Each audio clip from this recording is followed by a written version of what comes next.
The entire town of Black Ridge laughed at the news. A wild mountain man was going to marry the fattest, clumsiest, most hated girl in the frontier. They said the marriage would fall apart before it even began.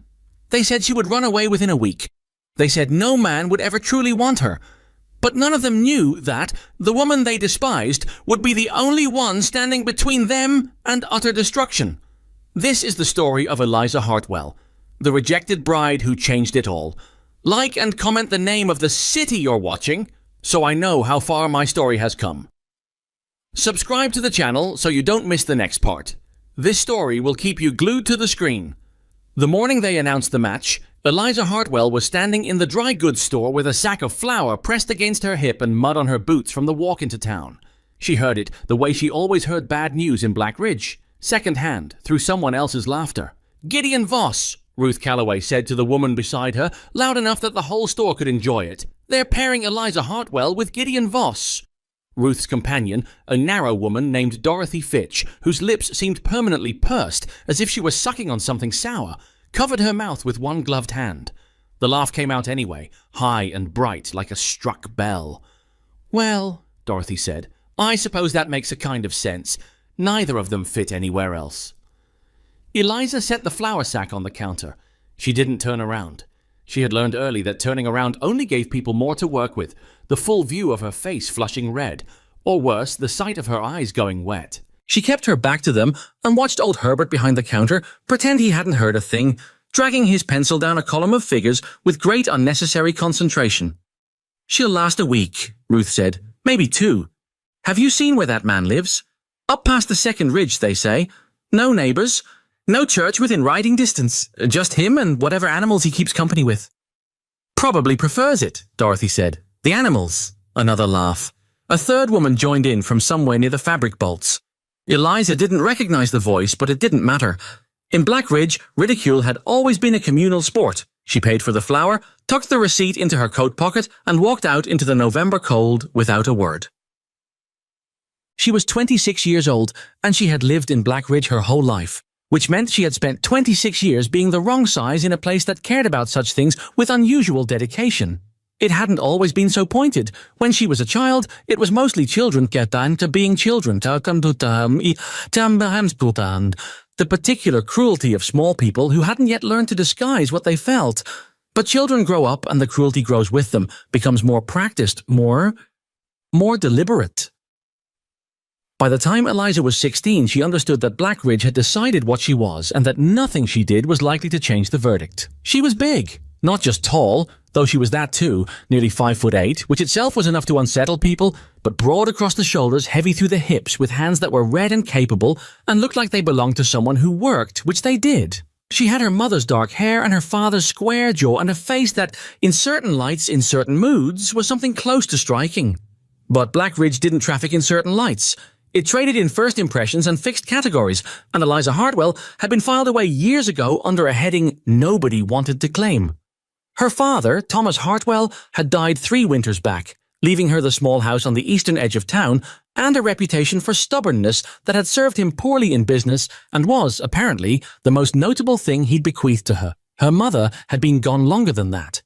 Eliza had managed alone since her father passed, keeping the house, working the kitchen garden, taking in mending and laundry from the households that needed it, selling preserves when the harvest was good. She wasn't comfortable, but she wasn't broken either, and she kept both facts quiet because Black Ridge had a way of turning either one against you. The marriage arrangement had been put in motion by Reverend Aldous Crail, who served as both the town's minister and its unofficial administrator of civic order, a combination of roles that gave him an outsized influence over everyone's private business. Crail was a thin, carefully dressed man with small round spectacles and the manner of someone who believed efficiency and morality to be essentially the same thing. He had approached Eliza 6 days earlier with the proposal laid out like a ledger entry, practical, unemotional, already concluded. "Gideon Voss requires a wife," he had said, sitting across from her in her own kitchen as if he owned it. "He's made that known. He's not—" A pause, small adjustment of his spectacles. "A man given to social graces, as I'm sure you're aware. He's been difficult to match, and I'll be honest with you, Eliza, because I think you're a woman who prefers honesty. You are likewise difficult." She had looked at him steadily and waited. "This is a practical solution," he'd continued. Voss has land. He has a homestead, however remote. He's capable of providing. You have, another pause, domestic competency. And frankly, you are not in a position to be particular. She had wanted to throw him out of the house. She had sat very still instead and asked what Gideon Voss himself had said about the arrangement. He agreed to it. Did he want it? Crail had looked faintly annoyed. He agreed to it, he repeated. That's sufficient. She had told him she would think on it. He had left apparently certain she would comply, which was its own kind of insult.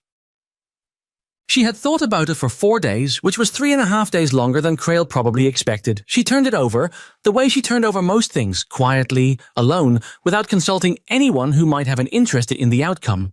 She knew who Gideon Voss was by reputation, which was the only way anyone in Black Ridge knew him. He came into town perhaps 3 or 4 times a year, always alone, always for specific purposes. Supplies, tools, the occasional piece of equipment he couldn't fashion himself. He didn't linger. He didn't drink in the saloon or sit at the lunch counter or exchange pleasantries with anyone who didn't require it. He was somewhere north of 30, though nobody seemed to know precisely how old.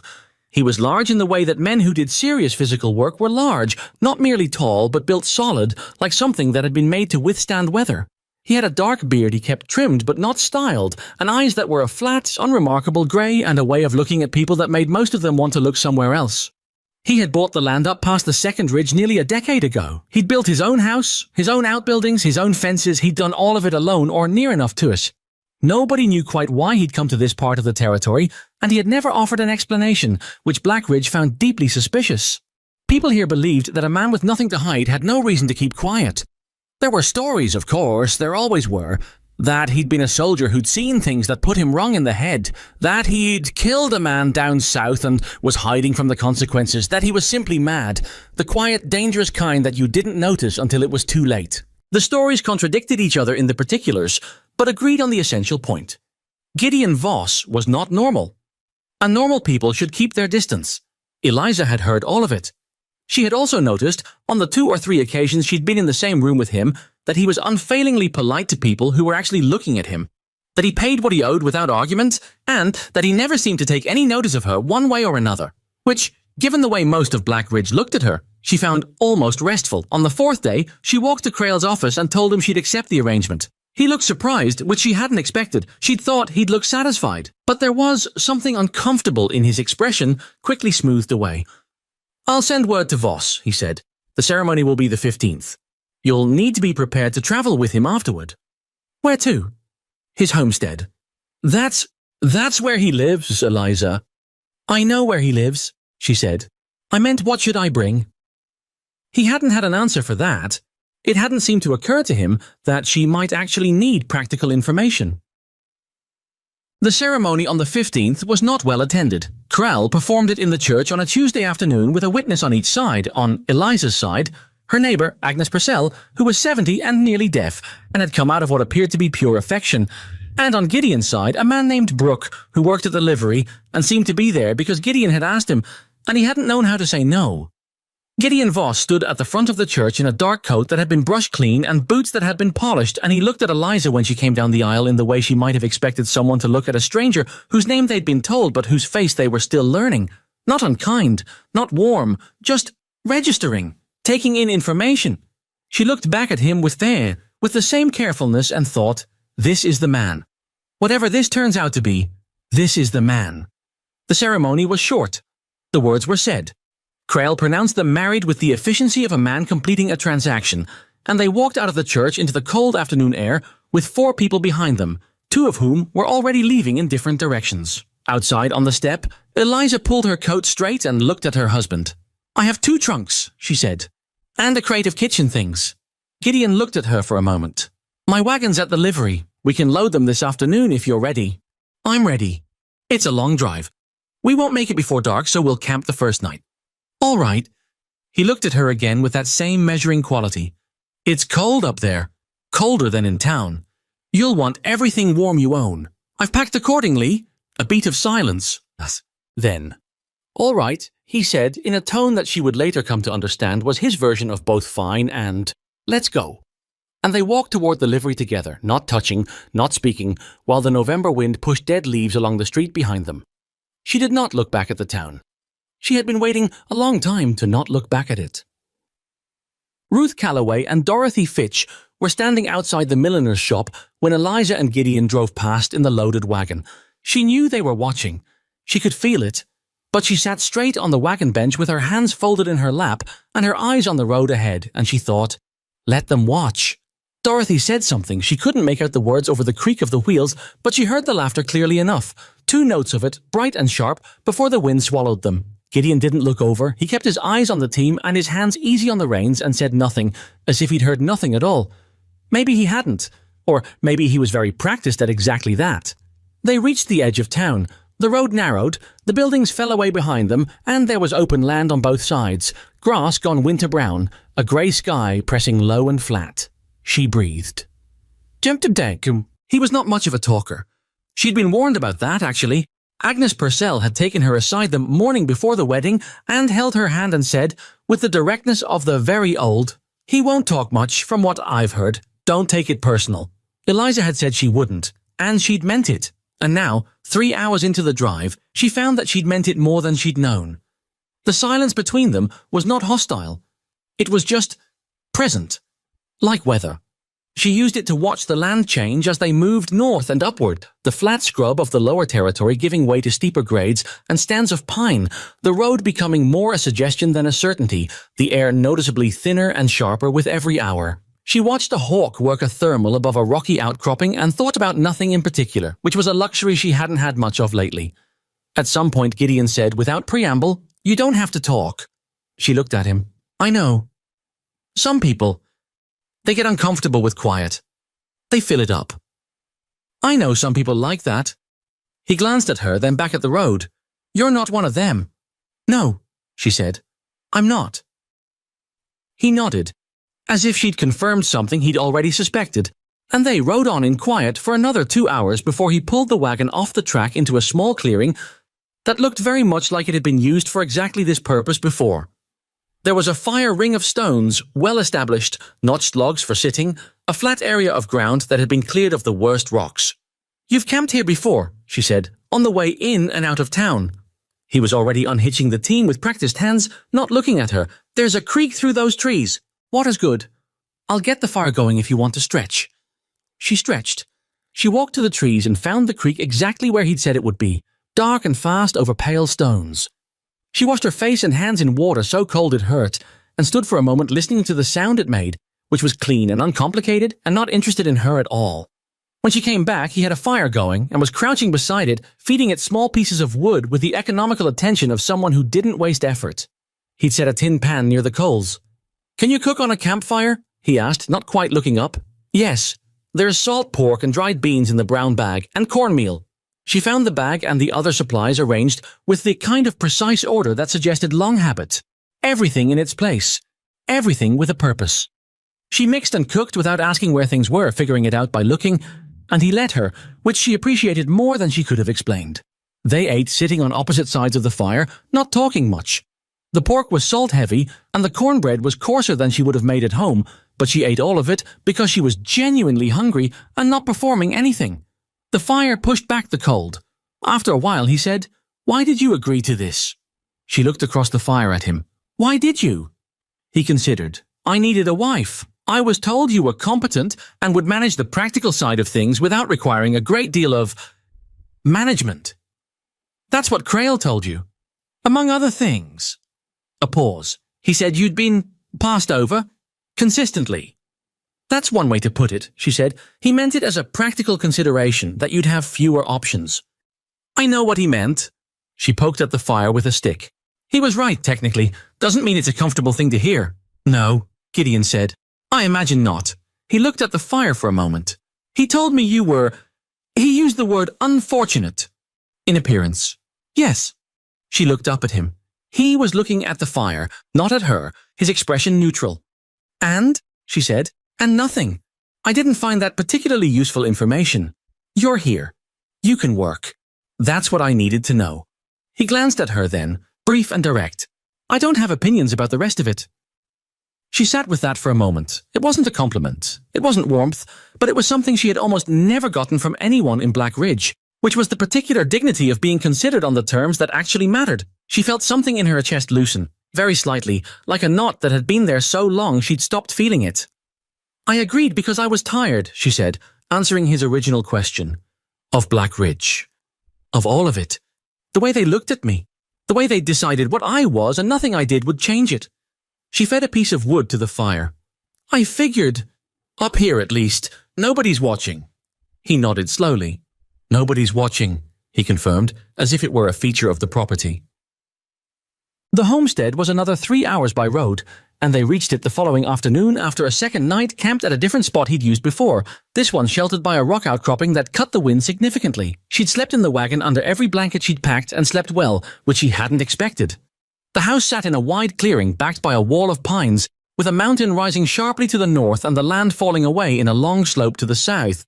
It was built from logs, chinked carefully, with a stone chimney at one end and a covered porch running across the front. It was not beautiful. It was not trying to be. But it was solid in a way she recognized, the way that things were solid when someone had built them to last rather than to impress. There was a barn, smaller than the house but well made. A smokehouse. A root cellar set into the hillside with a heavy door. A woodpile stacked high and neat along the southern wall of the barn. A well with a wooden cover weighted against wind. She stood in the wagon and looked at all of it for a moment. You built all of this yourself? She asked. Most of it. Had help with the roof timbers. Man I hired from the valley. How long did it take? 4 years. The house first, then the rest as I had time. He was already down from the wagon, starting on the team. It's not finished. What's left? Second room off the back. I started it 2 summers ago. Haven't finished it yet. He didn't look at her. You can have the main room for your things. Come in until it's done. I'll sleep in the barn. She had not thought about that. She was not sure why she hadn't thought about it. She supposed she'd been focused on other practical problems. That's not necessary, she said carefully. It's a practical solution until things are more settled. She looked at him. He was unlocking the barn door with his back to her, and she could not see his face, but there was something in the set of his shoulders that was careful and deliberate. The way a man was deliberate when he wanted to make sure he was being precise. All right, she said. I appreciate it. He took the horses in. She climbed down from the wagon and walked to the porch and stood for a moment looking south at the long slope and the distant dark line of more mountains beyond. The air was cold and thin and clean, so clean it felt almost edged, like something you could cut yourself on if you breathed too fast. Behind her, she heard him moving in the barn, the familiar sounds of horses being settled after a long drive. She looked at the door of the house, the handle iron, the hinges hand-wrought and slightly asymmetrical, the way handmade things were. She put her hand on the handle and went inside. The main room was larger than she'd expected, fireplace on the north wall with a stone hearth extending a foot into the room. A table and 2 chairs of plainly made but sturdy timber. Shelves along the east wall holding an assortment of tools, jars, books. The books surprised her. There were more of them than she would have predicted, spines out, arranged with the same order she'd noticed in his camp supplies. A bed in the corner with a frame he'd made himself, judging by the workmanship. She walked around the room slowly, taking stock. The window glass was real glass, not oiled paper, which was not cheap up here. There was a wood stove as well as the fireplace, positioned for efficiency, the pipe running up through a careful bit of stonework. The floor was plank, not dirt. The boards fitted close. A door at the back leading to what would be the second room when it was finished. She opened it and looked in at the shell of a space. Rough walls, dirt floor, the frame of a window without glass yet. She went back into the main room. She stood for a moment in the middle of it and let herself feel what she actually felt, which was a mixture of things she couldn't fully separate. Fear and relief and something that might have been, if she held very still and was honest about it, the first edge of something like hope. Not big hope, nothing dramatic. Just the small, steady kind that said, this is real ground. This is somewhere I could actually stand. She had spent 26 years being made to feel that she had no ground of her own, that she was only standing on the tolerance of other people, and that tolerance had a cost she was always paying and never quite managing to pay off. Up here, there were no other people. Up here, the ground was simply ground. She started a fire in the stove because the room was cold and because it was useful and because she needed something to do with her hands. She'd brought her tinderbox in her coat pocket. The stove was well designed and caught easily. Gideon came in while she was feeding the stove. He'd brought one of her trunks and set it near the door without being asked. I'll bring the rest, he said. I can help. He looked at her steadily. The crate's heavy. I know what's in it. A brief pause, then he stepped back from the door and let her pass, and they carried in the rest of her things together without discussion, which felt like the right arrangement. She set up the kitchen end of the room that first afternoon, finding places for her things among his things, which required some negotiation of space, not argument, just the quiet physics of two people's lives requiring room. He watched the first part of it and then apparently decided she didn't need watching and went to do something in the barn. When he came back for supper, she'd made a proper meal from what was in the root cellar and what she'd packed, salt beef with root vegetables and dried herbs, biscuits that weren't quite right because she was still learning the stove's temperament. He ate without comment except to say the biscuits were good, which she knew was partly not true, but she appreciated that he'd identified the real part and mentioned that instead of the rest. "The shelves on the east wall," she said, when they'd both been eating quietly for a while. "Could you move the lower two down about 6 inches? It would make the kitchen end work better." He looked at her, then at the shelves. "I can do that. Not tonight, when you have time. Tomorrow morning," he said. "Before the other work." She nodded. He ate more beef. The stove kept the room warm enough, though she could feel the cold pushing against the walls from outside, a constant low pressure. "It gets colder than this," he said. "Without being asked?" "I assumed." "In the deep part of winter, the middle weeks, it gets cold enough that you don't want to be out long. The animals need checking twice a day. I usually make one trip at first light and one before dark." "I can take one of them." He looked at her again with that measuring quality. Not disbelief, exactly. Assessment. "The barn can be hard to manage in a bad storm," he said. "The door sticks when the wood's frozen through. You have to." "Show me," she said. He stopped. "Show me the door," she said. "Tomorrow, show me where the animals are, how they're kept, what they need. Show me whatever I need to know to manage this place properly. I'm not here to sit by the fire and wait for you to do everything." He looked at her for a moment. She met his eyes and held them. "All right," he said. "All right," she said. She served the rest of the beef. He ate it. The fire in the stove had found its rhythm, a low, steady heat that moved through the room like something patient and reliable, and for a while there was nothing but that and the sound of the wind outside, which was picking up as the dark deepened, moving through the high pines with a sound that was not quite like anything she'd heard before, lower and longer than town wind, something that had traveled a long distance to get here and was not in a hurry to stop. She listened to it and thought, "Here is where I live now." It was not comfortable, not yet. It was strange and hard and a long way from anything she knew, but it was real. It was hers, to the extent that any place is ever anyone's, and sitting across the table from this quiet, difficult man she barely knew, in a house he'd built with his own hands, in the middle of a mountain wilderness, she felt something she had not felt in longer than she could precisely remember. She felt like she was actually somewhere, not passing through, not on the edges of someone else's life, waiting to be acknowledged or dismissed. Somewhere. She reached for her mug of coffee and wrapped both hands around it and let the warmth come in through her palms and said nothing, and meant all of it.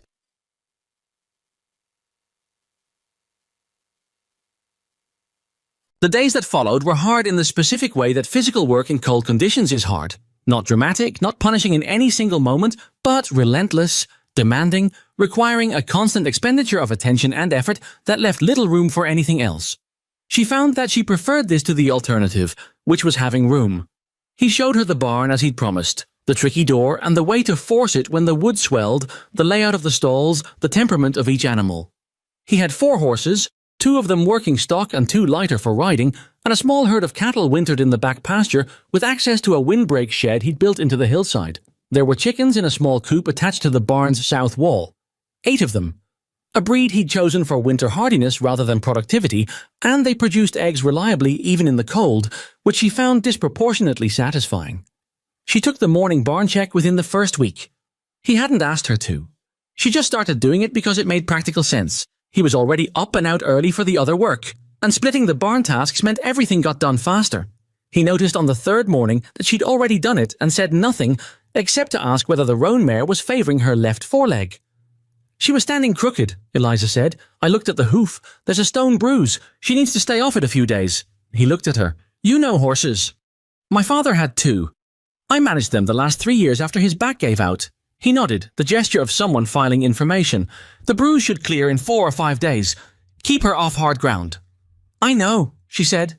He almost smiled. She saw the edge of it before he turned back to whatever he'd been doing, and she carried the fact of it around with her the rest of the morning like something she'd found and wasn't sure what to do with. She found the books on a Thursday evening 3 weeks in, when she'd run out of mending and was too tired for sleep and too restless for just sitting. She'd seen them on the shelves, but hadn't felt it was her place to handle them without asking, and asking felt like more effort than the books were worth. But on that particular Thursday, the room was warm and the wind outside was the low, steady kind, rather than the howling kind, and she found herself standing in front of the shelves, looking at the spines with something like hunger. He was at the table with a worn map spread out before him, marking something with a pencil stub, and he glanced up when she moved toward the shelves. "Can I look?" she asked. "They're books," he said. "Look at them." She pulled one out. Natural history. She opened it, and the pages had been read enough that they fell open easily at certain places, the way books did when someone had returned to them. She put it back and pulled another. Surveying methods, heavily annotated in a small, precise hand she recognized as his. Another. A collected volume of frontier accounts, narratives from various travelers through different territories. Another, thinner, that turned out to be a field manual for reading weather. "You read a lot," she said. "In winter, not much else to do in the evenings." "I read too," she said, which was an understatement. She had always been a reader, had spent years at the lending library in Black Ridge going through everything they had and starting over, had read in the evenings by firelight until her eyes ached because there was nothing else that put her inside a world that was bigger and less crowded with the kind of opinions she had to live with. "Take whatever you want," he said, not looking up from the map. She took the frontier accounts and the natural history, brought them to the table and sat down across from him. He went back to his map. She opened the book and read. The wind moved in the pines outside. The stove ticked as it cooled. It was, she thought, the most peaceful she had felt in years. She found out about the map 3 nights later. She hadn't been snooping. She'd been reaching for the lantern on the shelf above the table and knocked the map to the floor, and when she picked it up and started to fold it, she noticed that it wasn't a territory map or a survey map the way she'd assumed. It was hand-drawn. Hand-drawn with extreme precision, every line deliberate, but hand-drawn nonetheless. And when she looked at it properly, she realized it was a map of the mountain. Their mountain, the ridges and valleys within a day's travel of the homestead, with marks on it she didn't understand, small circles, scattered at intervals, lines connecting some of them, faint and dotted, notations in his small handwriting that meant nothing to her without context. She was still looking at it when he came in from the barn. He stopped when he saw her with the map. His face did something. Not exactly closing, but changing register, a subtle tightening. "I knocked it off the table," she said. "I was putting it back." He came to the table and Shifu set it down in front of him. He looked at it for a moment without picking it up. Then he looked at her. "The circles," she said. "What are they?" A long silence. Long enough that she thought he wasn't going to answer. "Caches," he said finally. "Supply caches?" "And shelter." He pulled the map toward him, but didn't roll it up. "Locations I've built out. Up in the high country mostly, but some lower. Places a person could go and find what they needed if things went wrong." She looked at him. He was looking at the map, not at her, his expression carefully flat. "How many?" she asked. 11. "So far." She sat down. "Gideon." He looked up. "Why?" He held her eyes for a moment and then looked at the map again. He said, "When I was 14, I lived in a settlement called Pryor Creek. Small place. Farming families mostly, some ranchers. 80, 90 people." He paused. "There was a group. They came through the territory taking what they wanted from settlements that couldn't stop them. They hit Pryor Creek on a Tuesday morning in October." Another pause. Longer. "By noon, there was nothing left worth saving." Eliza said nothing. She watched his face and waited. "I hid in a root cellar," he said. "Under a neighbor's house. I stayed there 2 days before it was safe to come out. When I came out..." He stopped, smoothed the edge of the map with his thumb. "I was one of 9 people who survived. Out of 83. The stove crackled. The wind was picking up outside, the high keening sound that meant weather coming. You were 14, she said quietly. "Yes. And you've been building since then, in case it happened again." "People think I'm crazy," he said, not bitterly. "Just stating. I know what they say. That I'm paranoid, that I'm strange. In town they..." He stopped himself. "I know what they say in town," she said. He nodded. He rolled the map slowly and set it on the shelf above the table. "It probably won't happen," he said. "Most likely I've wasted the time and it amounts to nothing. But if it ever does..." He turned around and looked at her. "If it ever does, those caches will matter. The shelters will matter. I'd rather have built something that never gets used than have nothing when it's needed." She sat with that for a moment. The weight of it. The discipline it required to build for a disaster that might not come, alone for years, while people called you mad for doing it. How many people know about them? She asked. You, he said. Now. She looked at him. He looked back at her, steady and unself-conscious, and she thought, this is what he's been carrying. This whole time, alone on this mountain, this is what he's been building toward. Not because he's crazy, because he was 14 years old in a root cellar for 2 days in the dark and he came out and counted 9 people. You should show me, she said, all of them, the locations, what's in them, how they work. He looked at her for a long moment. In case something happens to you, she said. Someone else should know. He picked the map back up. He unrolled it and laid it on the table between them and sat down across from her and began to explain. Outside, the wind gathered itself and came in from the north, bending the pines against a sky that had gone the dense dark purple of serious weather. Snow by morning, probably, the temperature already dropping fast. Inside, the two of them bent over the map together, her finger tracing the lines he'd drawn, his voice low and precise as he described each location. What was stored there, how it was hidden, what it would take to access it in hard conditions. He talked more that night than in all the weeks combined, and she listened with her whole attention, memorizing, asking the right questions, understanding not just the locations, but the logic behind them, the careful, solitary, decade-long logic of a man who had decided that the world could turn violent without warning and that he would not be caught unprepared again. By the time they were done, the snow had started, soft and heavy against the windows, and the stove was burning low, and she was cold despite the blanket she'd pulled around her shoulders. She looked across the map at him. Thank you, she said, for telling me. He was quiet for a moment. Then, you didn't say it was foolish. It's not foolish. He looked at her with something she couldn't quite name. Not gratitude? Not exactly. Something more surprise than gratitude. No, he said quietly. I know it's not. She got up to put more wood in the stove.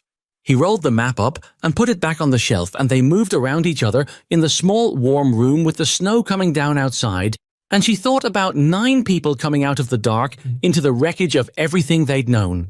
She thought about what it meant to spend 20 years building against that, alone, called mad for doing it. She put wood in the stove and shut the door and stood up. And outside the mountain was going white and quiet, and inside the fire was finding its rhythm again. She thought, I am beginning to know this man. It was only a beginning, but it was something. In her experience, beginnings were not nothing. The snow that had started that night did not stop for 3 days. She learned something important in those 3 days. The mountain was not interested in whether you were ready for it. It didn't wait, didn't ease you in, didn't offer a period of adjustment before it showed you what it actually was.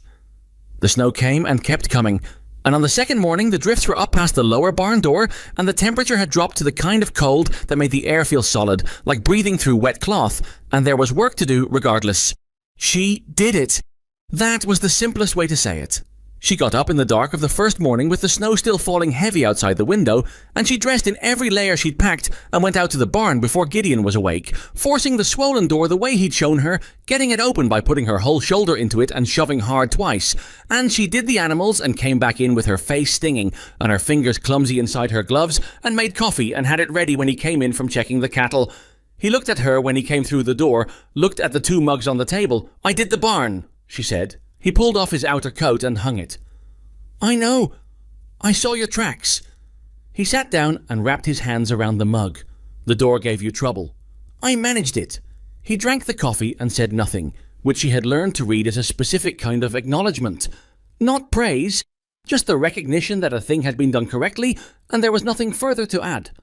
The 3 days of storm taught her things about the homestead she wouldn't have learned in months of ordinary weather. She learned which corner of the main room went coldest when the north wind really hit, and how to bank the stove to compensate. She learned that the root cellar door had a gap on the left side that let cold air seep in and needed a rolled rag stuffed against it. She learned that the chickens required an extra half measure of feed in hard cold to keep their production up, and that the roan mare, whose bruised hoof had healed by then, was inclined to kick the wall of her stall in a storm if you didn't spend a few extra minutes settling her, and that spending those minutes was faster than fixing the wall afterward. Gideon watched her learn all of this without comment. Occasionally, he corrected a detail, not the way she'd been corrected in Black Ridge, which was, with an edge of satisfaction in the other person's voice, the pleasure of seeing someone wrong, but practically the way you'd correct a measurement. You have the fact wrong. Here is the right fact. Now you have it. She found she didn't mind that. She found she actually preferred it. On the third day of the storm, with the wind finally easing toward evening, he came in from the cattle pasture with ice on his beard and a cut on his right hand from the wire he'd been fixing on the windbreak shed. She saw it when he set his gloves on the table, a long, shallow slice across the heel of his palm, red and seeping. "Sit down," she said. "It's nothing. Gideon, sit down." He sat. He watched without expression while she found the medical tin she'd brought in her second trunk. She'd packed it deliberately, knowing there'd be no doctor within a day's ride, and cleaned the cut and pressed it closed and wrapped it with a strip of linen. His hand was large and the skin was rough and there were older scars on the knuckles that she didn't ask about. When she was done, he flexed his fingers carefully, testing the wrap.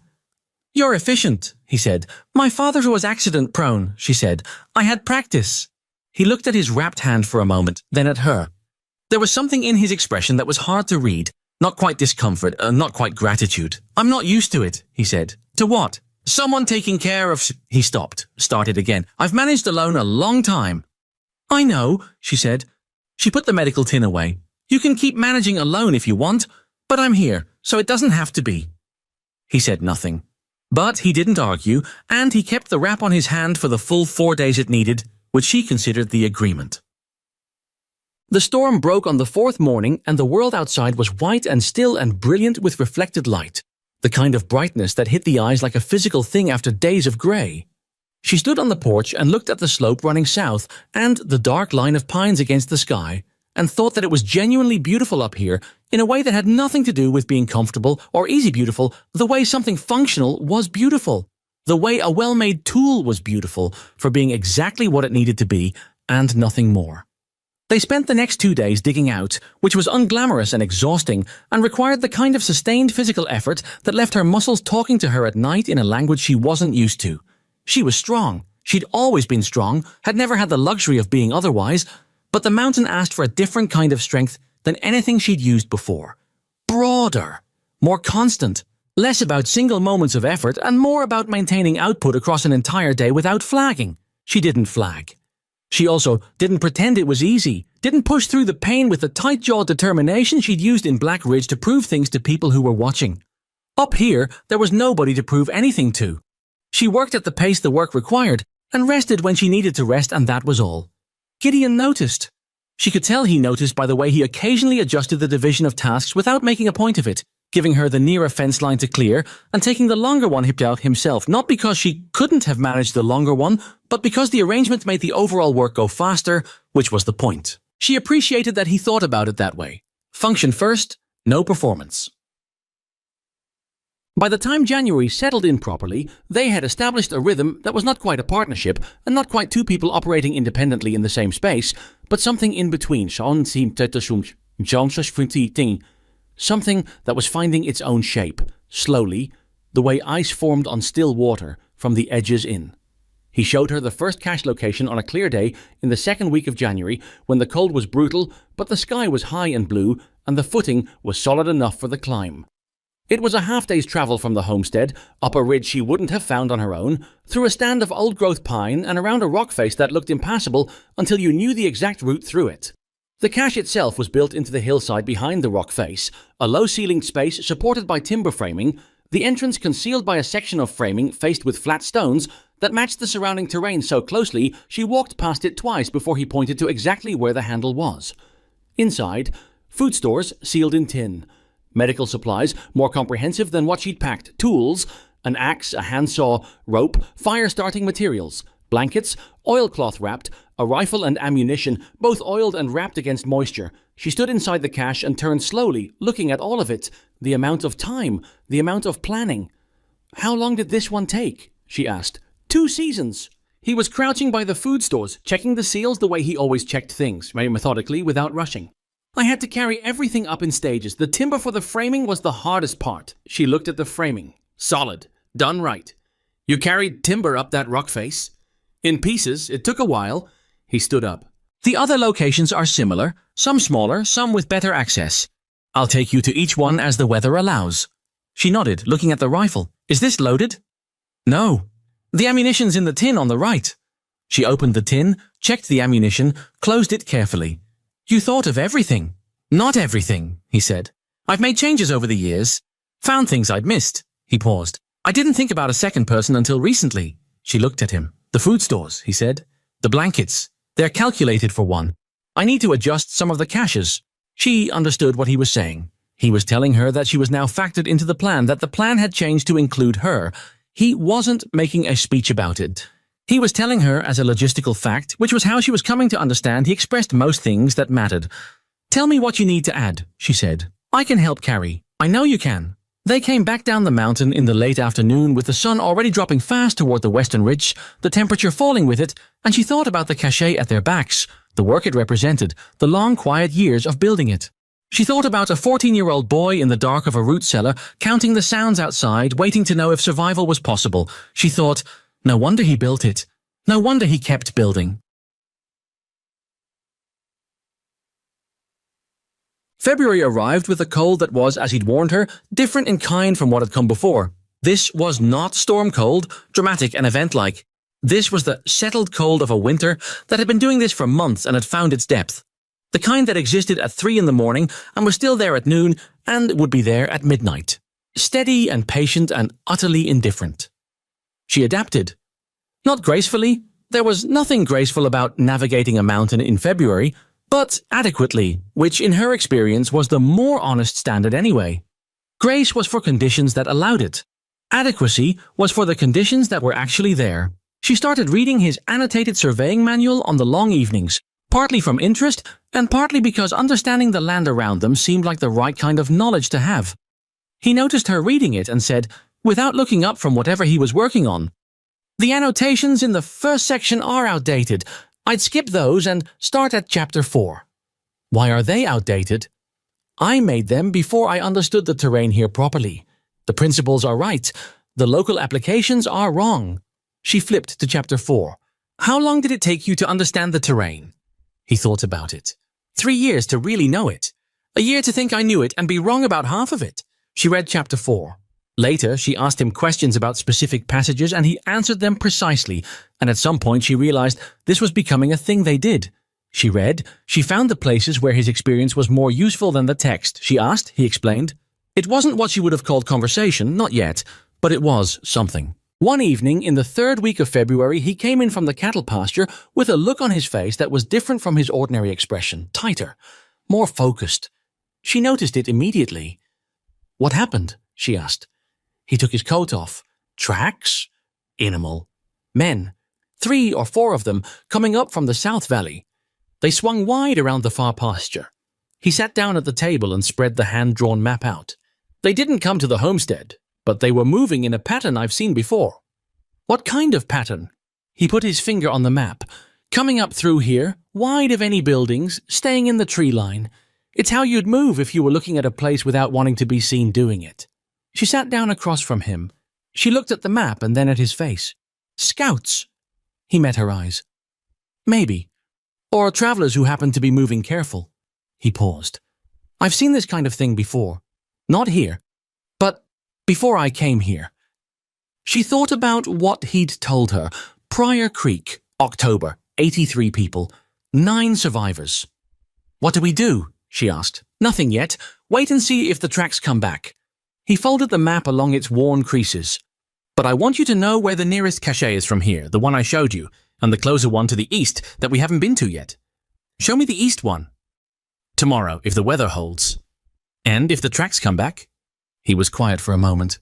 Then we figure out what they mean, he said, and we act accordingly. He looked at her steadily. I'm not going to tell you not to worry. This might be something. I know, she said. She appreciated that he didn't soften it. Then we'll be ready. He looked at her with that expression she'd been slowly learning to read, the one that wasn't quite surprise and wasn't quite respect, but occupied the space where both of them might have been, if he'd been a different kind of man who said things like that out loud. He didn't say anything out loud. He just nodded, and they sat with the map between them in the cold February dark, and the fire burned in the stove. And outside, somewhere on the mountain, the tracks he'd found were filling slowly with wind-blown snow, waiting. The east cache was smaller than the first, tucked into a natural cavity in the rock face of the lower ridge, fortified and expanded by his work over 2 seasons. She found it faster this time. She was starting to understand his logic, the way he chose locations, what he looked for. Concealment from above, access from 2 directions, natural water source within reasonable distance. She stood inside the smaller cache with a lantern and catalogued its contents while he checked the structural framing. They'd been on the mountain together almost 3 months by then. And somewhere in those 3 months, something had shifted that she couldn't have pointed to a single moment for. It wasn't that they'd become easy with each other. It was more that the difficulty had changed character, become less about strangeness and more about the ordinary friction of 2 people sharing a life, which was a different thing entirely. "The north brace needs replacing," he said from the back corner. "How long will that take?" "Half a day if the timber's right. I have a piece in the barn that might work." He came out from behind the stored supplies and held the lantern up to look at the brace in question. "I'll do it next clear day." She watched him work the lantern light over the timber with the careful attention he brought to everything structural. She had been watching him for 3 months. She had learned that he was, in some fundamental way, a builder, not just in the physical sense of having built the homestead and the caches, but in the way he thought about everything. Looking at what existed, finding what was weak, making it stronger. It was the organizing logic of how he moved through the world. She thought about Black Ridge. She thought about Ruth Calloway's laughter and Dorothy Fitch's gloved hand over her mouth. She thought about Reverend Crail sitting across from her in her kitchen with the manner of a man completing a transaction. She thought about how none of that had any particular grip on her up here. It was strange how thoroughly it had loosened. She had expected to carry it with her, the way you carried a stone in your boot, present all the time, always a small discomfort. But the mountain had a way of demanding your full attention that left very little room for old hurts. Not because the hurts weren't real, just because the mountain didn't care about them, and that indifference was, paradoxically, a kind of relief. "You're quiet," Gideon said. She looked at him. He was still examining the brace, not looking at her. "I was thinking about Black Ridge," she said. He was quiet for a moment. "Do you miss it?" She considered the question honestly, the way she'd been trying to consider things honestly up here without the defensive layer she'd built over years of being watched and judged. "No," she said. "Not the town. Maybe Agnes, a few things." She paused. "Mostly, I don't miss it. Mostly I find I'm glad to be here instead." He turned to look at her then. The lantern light moved across his face. "Good," he said. Just that. One word, plain and direct and, she thought, genuine. She looked back at him and thought, here is a man who says what he means and means what he says and doesn't dress either one up. It was not a romantic thought, not precisely. It was something that sat alongside the romantic and had its own weight, the recognition of a particular quality, uncommon enough that she had stopped taking it for granted. "We should head back," he said. "Lights going." "Yes," she said. They came down off the ridge together in the late afternoon, moving at the pace the terrain required, and she thought, something is building here too. Not just the caches. Something between the two of them, slow and unspoken and stronger than either of them was ready to say out loud. The kind of thing that got built in the dark, in the cold, over months of shared difficulty, without anyone planning it. She didn't say that. She walked down the mountain instead, and the cold came in as the light dropped, and somewhere far below them in the South Valley, whatever was moving through the tree line was still moving. The tracks came back. Not the same tracks, different boots, different number of men, but the same pattern of movement that Gideon had described, wide arcs through the tree line, staying off the main road, circling without approaching. He found them twice more in the first week of March, and the second time there were horse prints alongside the boot prints, and the horses had been shod with a particular cut he recognized. He came in from checking the south fence line and stood in the doorway for a moment before he came all the way inside, and she saw it in his face before he said anything. "Again?" she asked. 6 horses this time, and they weren't just passing through. He came in and shut the door, and she noticed he latched it, which he didn't always do during the day. They stopped in the tree line above the south pasture for a while, long enough for the horses to paw up the ground. They were watching the cattle. She set down the pot she'd been holding. "How long ago?" "This morning, before the light came full. I went out early." He moved to the table and opened the map. "They're not random travelers. Random travelers don't stop and watch your livestock." She came to the table and looked at the map beside him. The marks he'd made of the track locations formed a loose shape when you looked at them together, a rough half-circle around the southern and eastern approaches to the homestead. "They're mapping the place," she said.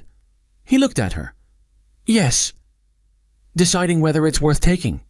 Deciding what's here and how many people are defending it." He put his finger on the map. "There's a ranch down in the South Valley, the Mercer place, and 2 smaller homesteads east of the creek.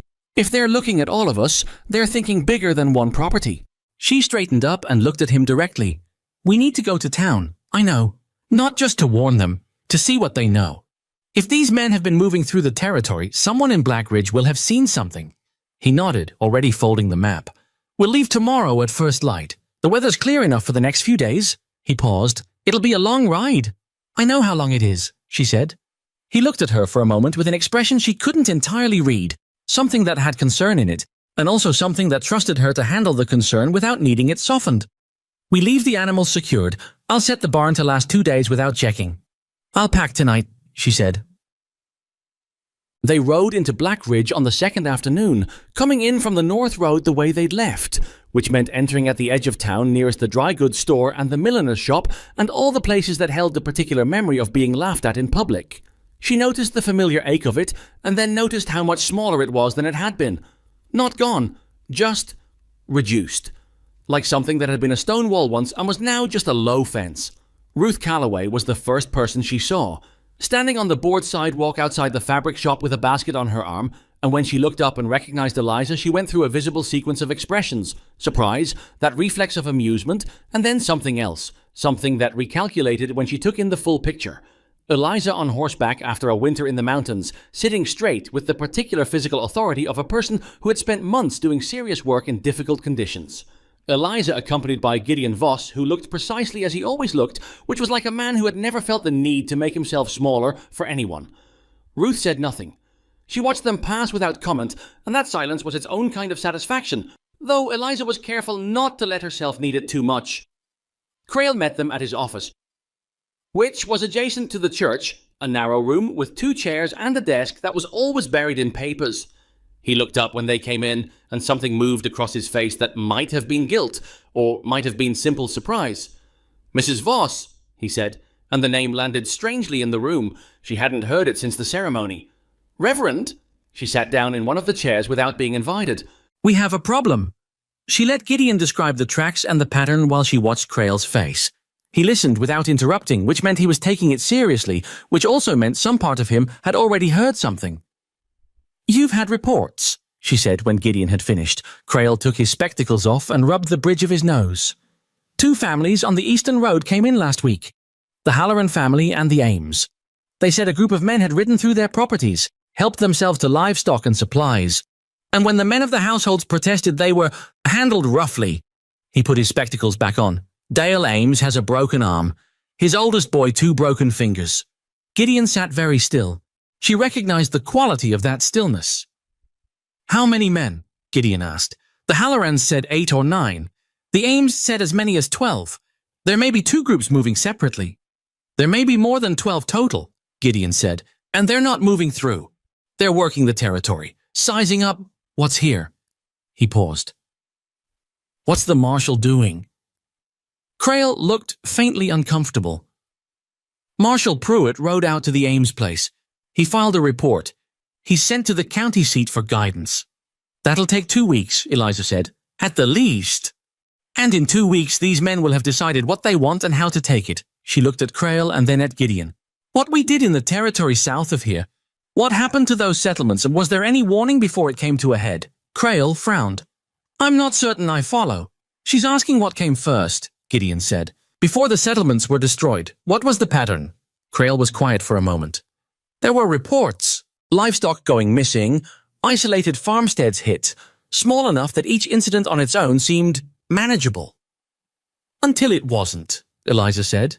"Until it wasn't," he agreed. She looked at Gideon. He was already thinking ahead. She could see it in the way his eyes had gone to the middle distance, working through something. "We need to talk to the families that are still here," she said. "The ones who haven't left. We need to know what everybody's seen and put it together." She looked at Crail. "Can you call a meeting tonight?" He looked at her with an expression she remembered from when he'd come to her kitchen with the marriage proposal, the slight recalibration of a man who had expected a different conversation than the one he was having. "I can," he said. "The hall at 7. "Good," she said. The meeting was poorly attended and badly lit. 23 people crowded into the community hall, with 2 oil lamps doing inadequate work and everyone's breath making clouds in the cold air because the stove hadn't been lit early enough to make a difference. Eliza stood at the back and watched them come in. Farmers and ranchers and tradespeople. Some she recognized and some she didn't. And she tracked what she saw in their faces, which was fear in several registers. Some of them were afraid and angry about it, which made them loud. Some were afraid and ashamed of being afraid, which made them dismissive. Some were just afraid, plainly, and were here because they didn't know what else to do with it. She knew all three kinds. She'd been all three kinds, at different points.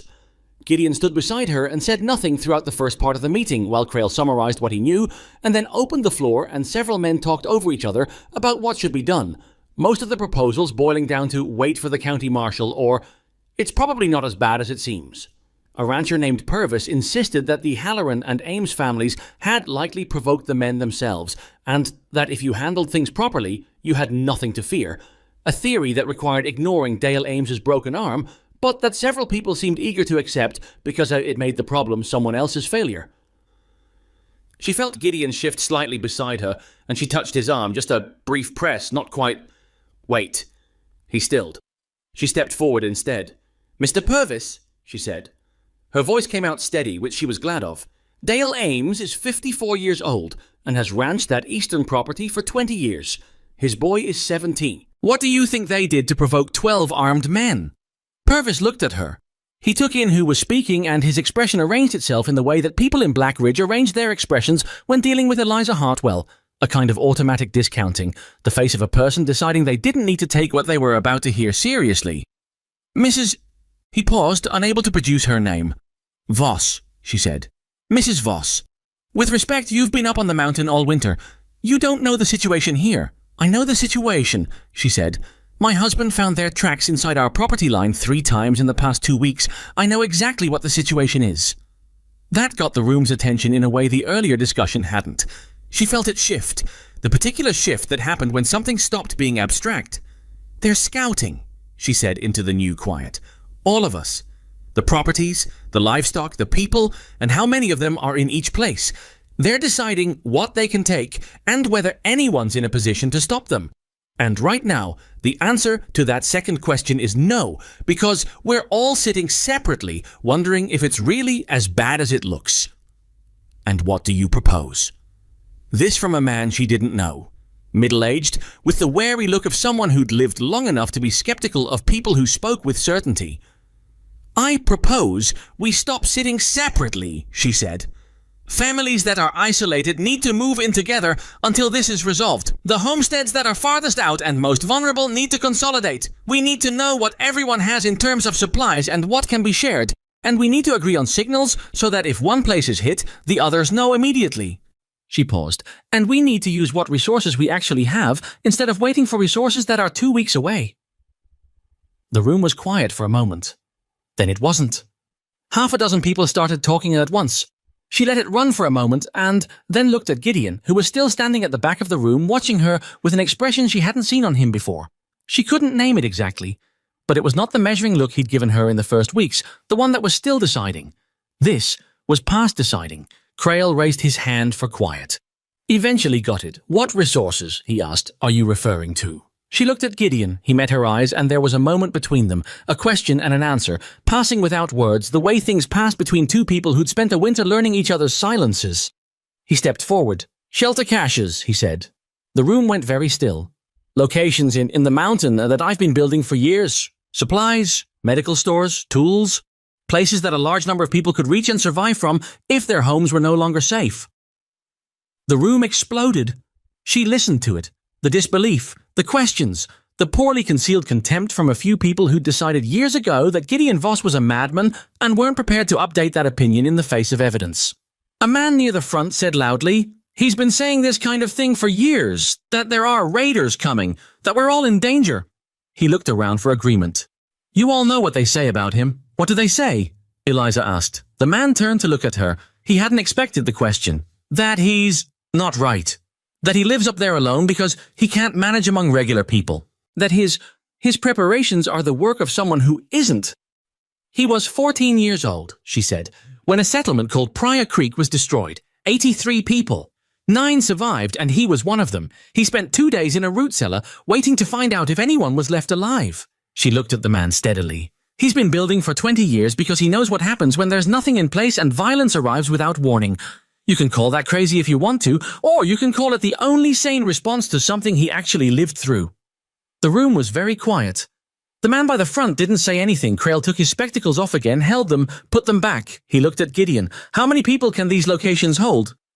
Depends on the site, Gideon said. He had the map.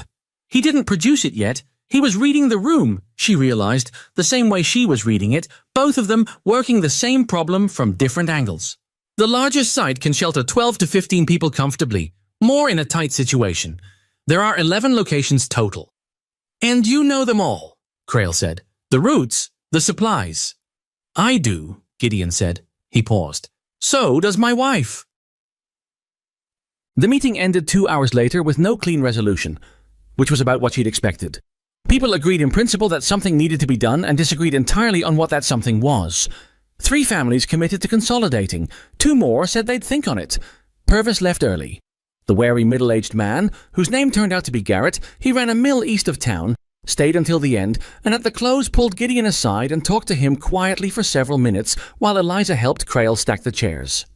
You know what I keep thinking about, Crail said, setting a chair on top of another with the excessive care of a man who is thinking about something else entirely.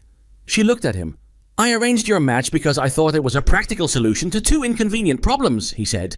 He didn't look at her. You were a woman nobody wanted, and he was a man nobody understood, and I put you together the way you'd put mismatched things in a drawer.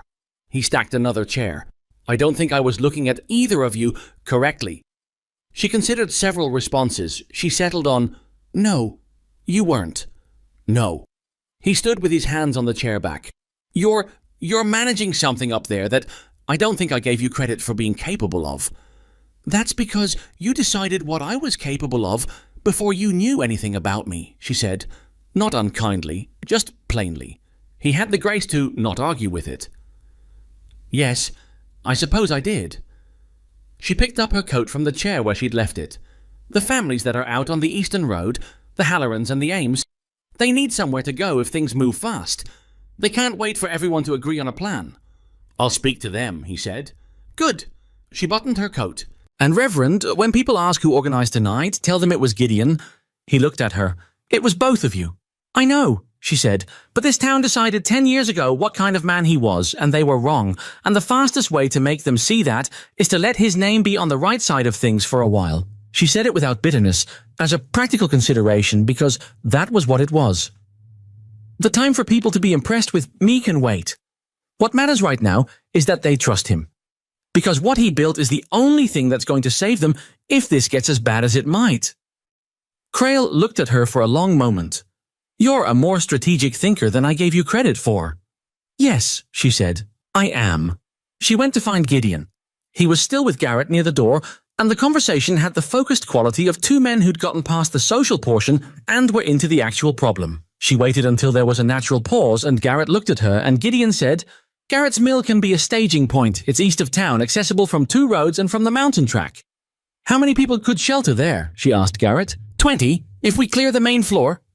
He had the wary look still, but it had changed quality. Less skeptical, more calculating, the look of a man running numbers. I've got stores. Grain, dried goods. It's not nothing. It's not nothing, she agreed. They walked out into the cold night together, the 3 of them, and the sky above Black Ridge was salted thick with stars, and the temperature had dropped another 10 degrees since they'd gone inside. She could feel it through her coat, that specific mountain cold she'd spent a winter learning.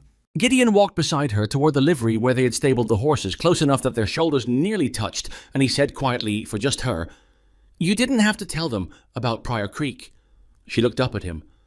Yes, I did. He paused. I don't tell people that. I know. She held his eyes. But they needed to understand why you built what you built, and they weren't going to give you the time to explain it. So I did. He was quiet for a moment, walking. The snow underfoot was hard-packed, and their boots made sharp sounds in it. The way they looked at you, he said, in that room. Not everyone, but some of them. He paused again. You've been dealing with that your whole life here. Yes, it's not... He stopped. Whatever he'd been about to say didn't come out the way he wanted. He tried again. I noticed it. I want you to know I noticed. It was not a grand declaration. It was not the kind of thing most people would have recognized as significant, but she understood exactly what he meant by it, that he had seen the specific thing that was done to her in that room, the discounting, the reflexive dismissal, and that it had registered with him as an injustice rather than just the way things were. That was not a small thing. In her experience, it was, in fact, quite rare. "Thank you," she said. He nodded. They reached the livery. Inside, the horses were warm and pleased to see them, in the pragmatic way horses were pleased about things. And while Gideon checked on the animals, she stood in the hay-scented dark and thought about what was coming. Not tonight, not tomorrow, maybe, but coming. She could feel the shape of it the way you could feel weather in the quality of the air before it arrived. That specific pressure, that change in how things smelled.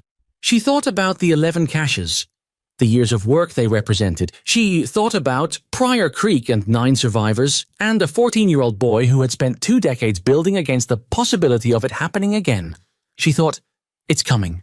And for the first time in her life, she was somewhere that had been built against it. She was part of what had been built against it. She pulled her coat close and waited in the dark while her husband checked on the horses, and the night outside was very still, and somewhere south of them, in the valley, and along the eastern road and through the tree lines that edged a dozen vulnerable properties. Whatever was coming was already in motion, patient and methodical, getting closer by the day. They rode back to the homestead the following morning with the sky doing something uncertain in the west, not quite storm, not quite clear, the kind of sky that made experienced people nervous because it hadn't decided yet what it wanted to be. Gideon watched it the whole ride up. She watched him watching it. "How long?" she asked somewhere on the second ridge. "Day and a half, maybe 2. He kept his eyes on the horizon. "Whatever's coming, it'll come before that weather breaks." She thought about the families they'd spoken to. The Hallorans, who had agreed to move to Garrett's Mill by nightfall. The 3 other families who'd said they'd think about it. She thought about the ones who hadn't come to the meeting at all, sitting in their separate homesteads east of the creek, probably telling themselves the same things people always told themselves before something bad happened. That it wouldn't be as bad as feared, that the men with authority were handling it, that their particular property wasn't interesting enough to attract the worst of what was moving through the territory. She thought, those families are wrong, and some of them are going to find out the hard way. "If it starts while we're up at the homestead," she said, "we won't know." "No." He was quiet for a moment. "Someone needs to be in town, or near enough to hear. Garrett, I'll send him a message when we get back. If anything moves before I'm down again, he's to send his boy up the north track with a lantern." He glanced at her. "It's 3 miles of hard riding to reach us. Probably an hour in good conditions." An hour. She did the calculation the way she'd been doing calculations all winter. Supplies, distances, timing, what a given window of time actually allowed. "We need to resupply the 2 closest caches," she said, "before anything happens. If people need to move fast, they need to know what's there." "I was thinking the same." He moved his horse to the right where the track narrowed. "Tomorrow morning, early, both of us. We can do the near one and the East Ridge location in a single trip if we push." "All right," she said. They rode the rest of the way in quiet, which was not the quiet of 2 people who had nothing to say, but the quiet of 2 people who were thinking the same set of hard thoughts and didn't need to narrate them to each other.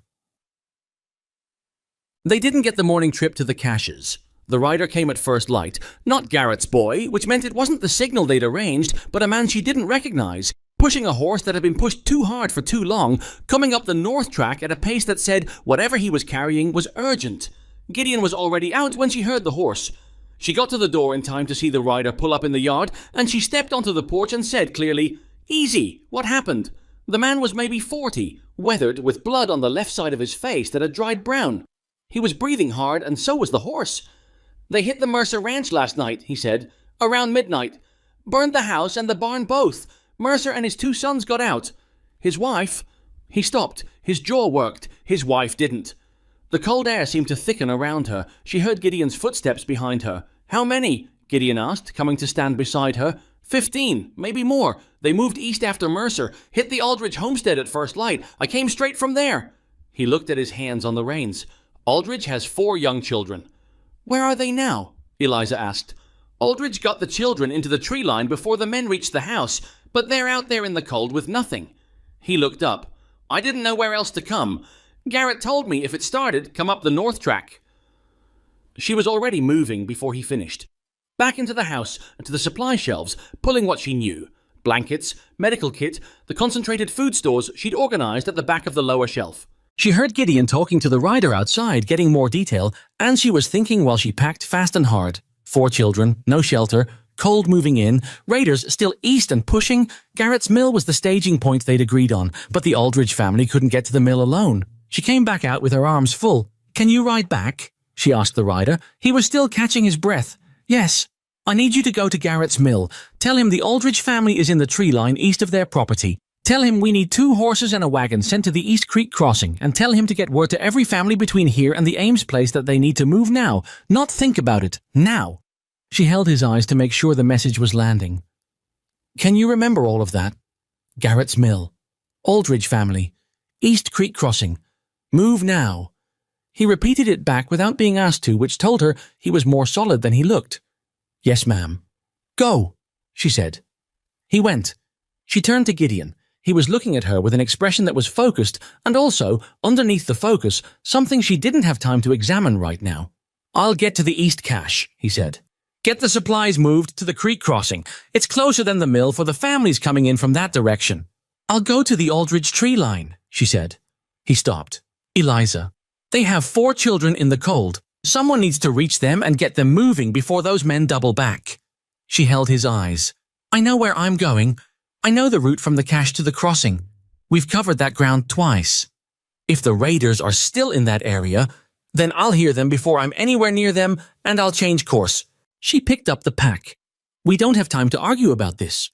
He looked at her for a full 2 seconds. She could see him calculating the same thing she'd calculated, arriving at the same answer she had. "Take the rifle from Barasul from the barn," he said. "It's loaded. The extra ammunition is in the left saddlebag on the grey." "I know where it is," she said. "Eliza." He said it differently that time, not instruction. She stopped and looked at him. His face had the quality of a man who had several things he wanted to say and understood there wasn't time for most of them. "Be careful." "You too?" she said. She went to the barn. She found the Aldridge family 40 minutes later, which was 20 minutes longer than she'd hoped, because the east track was rougher than she'd remembered, and the grey horse was uncertain about a section of iced-over creek crossing that she ended up dismounting to lead him across.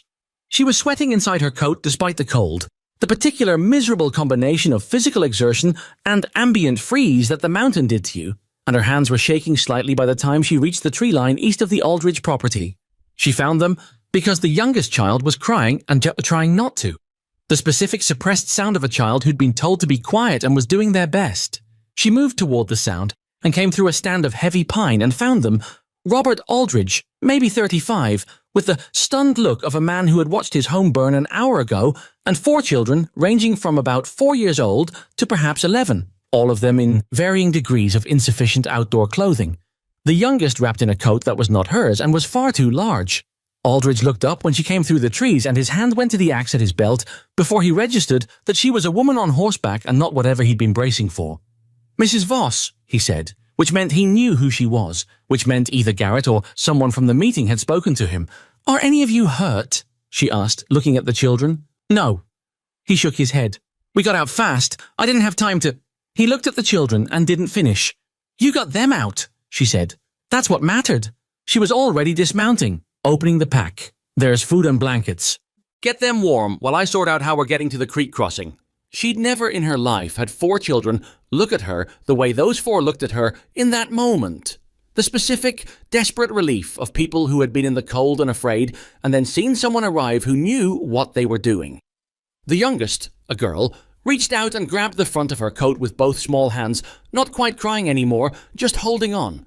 She let her hold on. She kept unpacking with one hand and let the child grip the coat with the other. Getting the Aldridge family to the creek crossing took another hour and a half, most of it slow because the 4-year-old couldn't ride alone, and the 11-year-old, a boy named Cooper, had twisted his ankle in the scramble out of the house and couldn't walk fast. She put the youngest in front of her, on the grey, gave Aldridge the second horse she'd led up from the homestead, and had Cooper ride double behind his father. The 2 middle children, both girls, 7 and 9, with a determined set to their faces that made her chest ache a little, walked, one on each side of the horses, holding on to the stirrups when the footing was bad. They were cold and they were scared and they didn't complain. She noted that, filed it away somewhere that mattered, At the creek crossing, she found Garrett's wagon already there, 2 of his workers holding the horses with blankets and a covered section in the wagon bed that had a small oilcloth tent arrangement that would keep the worst of the wind off the children. She loaded the Aldridges into the wagon with the efficiency of someone who didn't have time for emotions right now and had set them aside in a place she'd collect them later. Then, Garrett's worker, a young man named Percy, said, "There's more coming." She looked up. 2 families from the East Road. They got word. He pointed south along the creek, coming through the lower track, but there's trouble at the pass. What kind of trouble? The North Pass, up by the second ridge. Some of the raiders split off from the main group. They went north. He looked at her with the expression of someone delivering news he doesn't want to deliver. Garrett thinks they're trying to cut off the mountain access. If they hold the pass... He didn't finish it. He didn't need to. If they held the pass, nobody coming up from the valley could reach the mountain caches. And anyone already up there couldn't come down safely, including Gideon, who had gone to the east cache, which sat on the shoulder of the second ridge directly above the North Pass. She felt the information land in her chest like something cold and heavy. How many men at the pass? Garrett's boy counted 4, maybe 5. 4 or 5 men at a position that could be held easily against twice that number because the pass was a natural choke point. She knew that because Gideon had shown it to her, had explained it specifically as both a vulnerability and a defensive asset, depending on who was holding it. She looked at the wagon with the Aldridge family in it. She looked at Percy. She looked at the track that ran north toward the second ridge. She made a decision. "Percy," she said, "can you get this wagon to the mill?" "Yes, ma'am, do it. Take them directly to Garrett. Tell him to keep everyone together and to not send anyone up the mountain track until he hears from me." She was checking the rifle, the ammunition, her hands moving through the steps Gideon had taught her one evening in February when she'd asked, plainly, to be shown how it worked. He had shown her, without comment, in the same way he showed her everything useful. "Tell him Voss is on the ridge above the pass and I'm going to get to him." Percy stared at her. "Mrs. Voss, there are armed men up there and I'm aware of that. You can't go up there alone." She looked at him. "I'm not asking your permission," she said, not unkindly. "I'm giving you a job to do." "Do it." She remounted the grey and turned him north before Percy could say anything else. The North Pass was a narrow cut in the rock face of the second ridge, wide enough for 2 horses to pass abreast in good conditions, less in bad ones. In the winter, it was a wind tunnel, the cold funneled and concentrated by the rock walls on either side, and she felt it the moment she began the climb, the particular, vicious cold of the pass, hitting her face like something with intent. She went slowly, not because she was afraid, though she was afraid, but because going fast on this terrain in these conditions was how you ended up with a horse down and yourself unable to do anything useful. She moved carefully, kept to the tree line as long as the tree line held, watched the rock face above for movement.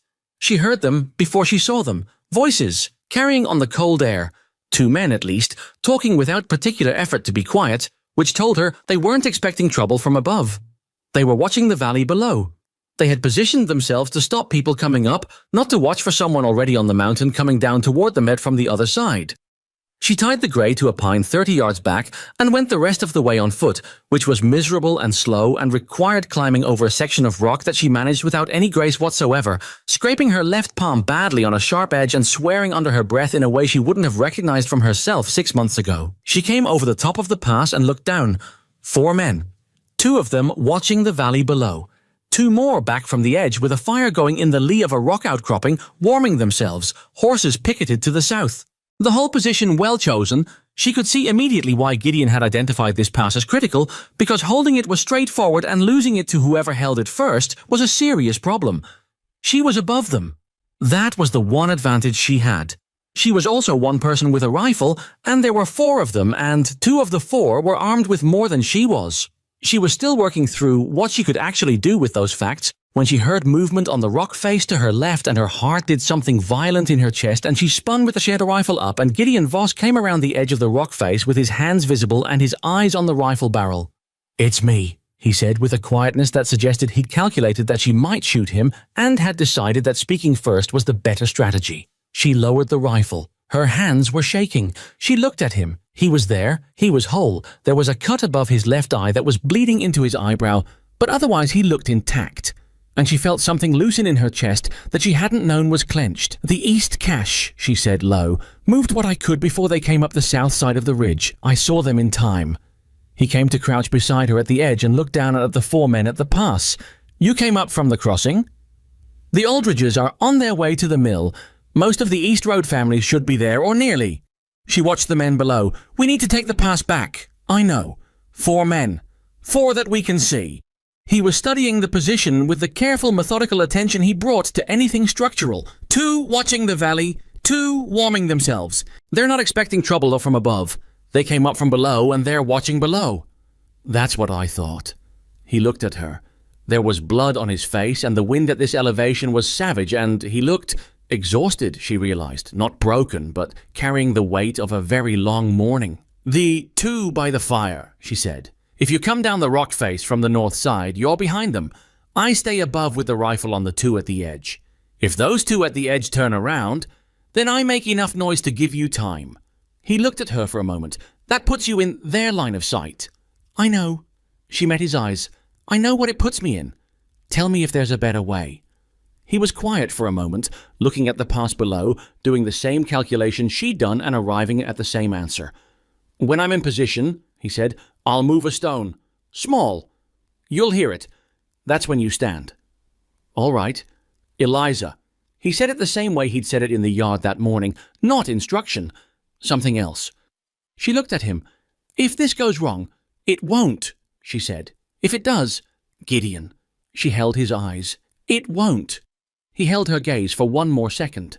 Then he nodded. Once, and moved away along the rock face with a silence she couldn't have managed, disappearing around the northern edge of the outcropping. She positioned herself above the 2 men watching the valley, the rifle across her forearms, and she waited.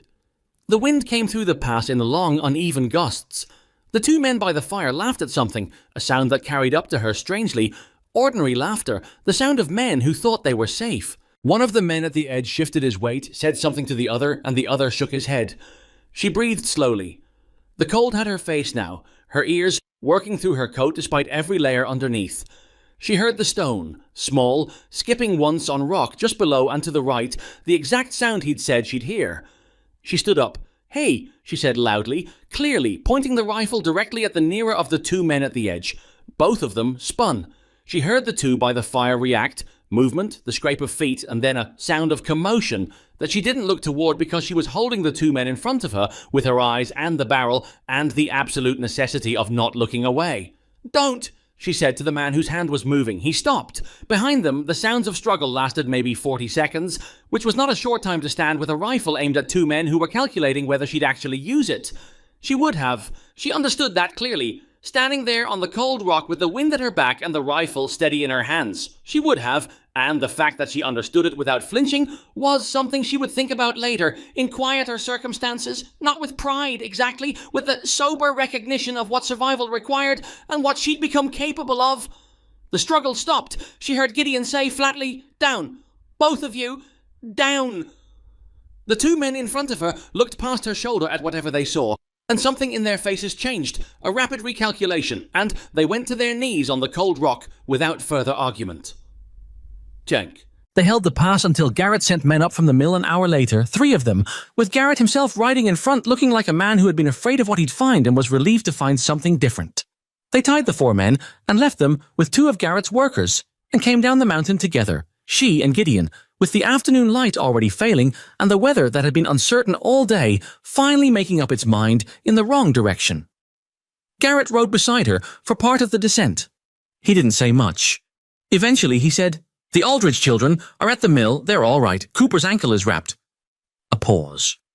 "Mrs. Voss, what you did today, what Gideon built is what saved them," she said. "The caches, the shelters, the planning. Without that, there was nothing to run to."